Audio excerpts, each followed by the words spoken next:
Bakit may galit sa iyo kahit naman wala kang ginagawang masama sa iba? Bakit merong taong ayaw sa atin ngayong wala naman tayong kasalanan sa kanila? Ito po ang tandaan nyo. Kung wala kang kaaway, ibig sabihin, hindi ka pa ganon kahalaga. Kung walang natatakot sa iyo, ibig sabihin, hindi ka malakas at wala kang kapangyarihan. Amen?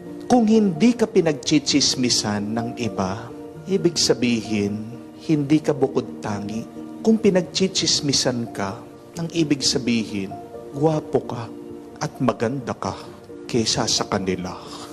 Kung may nagbabato sa iyo, ibig sabihin, mabunga ang buhay mo. Kung may nagsasamantala sa iyo, ibig sabihin, may kayamanan ka. Kung may nagbababa sa iyo, ibig sabihin, umaangat ka sa buhay. Kung may nagsasantabi sa iyo, ibig sabihin, natatakot sila sa iyo. Kung sinisiraan ka ng iba, ibig sabihin, sikat ka. Kung minamaliit ka ng iba, ibig sabihin, nasasapawan mo sila.